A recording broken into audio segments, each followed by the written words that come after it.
നമ്മളിന്ന് അവതരിപ്പിച്ചിട്ടുള്ള ബജറ്റ് നമ്മളെ പഞ്ചായത്തിലെ എല്ലാ മേഖലകളും എല്ലാ വിഭാഗങ്ങളും കുട്ടികൾ മുതൽ മുതിർന്നവർ മുതൽ വൃദ്ധന്മാരെ വരെ ഉൾക്കൊള്ളിച്ചുകൊണ്ട് വയോജനങ്ങളെ വരെ ഉൾക്കൊള്ളിച്ചുകൊണ്ട് സ്ത്രീകളെ വരെ ഉൾക്കൊള്ളിച്ചുകൊണ്ട് ഒരു ബജറ്റാണ്. കാരണം സാംസ്കാരിക രംഗത്ത് പീമ സ്ക്വയർ എന്ന പേരിൽ ഒരു പരിപാടി നമ്മൾ വെച്ചിട്ടുണ്ട്.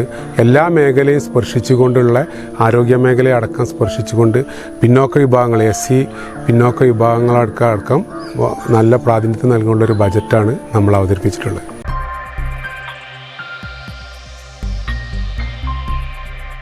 ഗ്രാമകേന്ദ്രങ്ങളെ മിനി പഞ്ചായത്ത് ഓഫീസുകളായി പരിവർത്തിപ്പിക്കുന്ന പദ്ധതി അടക്കം ഒട്ടേറെ നൂതന പദ്ധതികളുമായി പള്ളിക്കൽ ഗ്രാമപഞ്ചായത്ത് ബജറ്റ് 2026-27 വർഷത്തേക്കുള്ള വാർഷിക ബജറ്റ് ഗ്രാമപഞ്ചായത്ത് vice president KP Sakeer master അവതരിപ്പിച്ചു.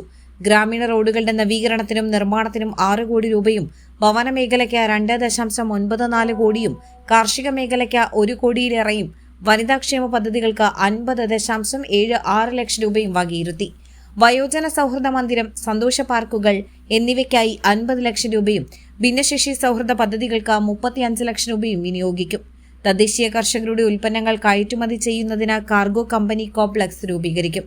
തെരുവ് വിളക്കുകളുടെ പരിപാലനം കാര്യക്ഷമമാക്കാൻ സ്ട്രീറ്റ് ലൈറ്റ് ഗ്രീവൻസ് സിസ്റ്റം നടപ്പാക്കും.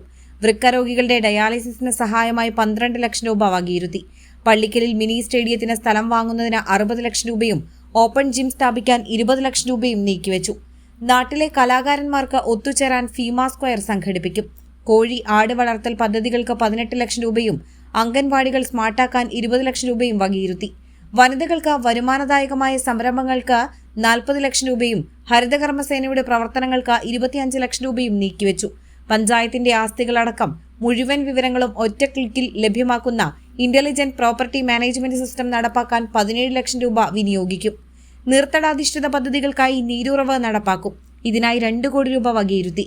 നീന്തൽ പരിശീലനത്തിന് 3 ലക്ഷം രൂപയും വകയിരുത്തി. കരിപ്പൂർ വിമാനത്താവളത്തിൽ നിന്നുള്ള മലിനജലം അയൽ പ്രദേശങ്ങളിലേക്ക് ഒഴുകുന്ന പ്രശ്നം പരിഹരിക്കാൻ പദ്ധതി രൂപീകരിക്കും. പഞ്ചായത്ത് പ്രസിഡന്റ് സാബിറ പുളിയമ്പലത്ത് അധ്യക്ഷത വഹിച്ചു. സ്റ്റാൻഡിംഗ് കമ്മിറ്റി അധ്യക്ഷരായ KP മുസ്തഫ തങ്ങൾ, KP ഖൈറുനീസ, നഫീസറിൻ, സെക്രട്ടറി ഷാമിൽ എന്നിവർ പ്രസംഗിച്ചു. News desk, air 1.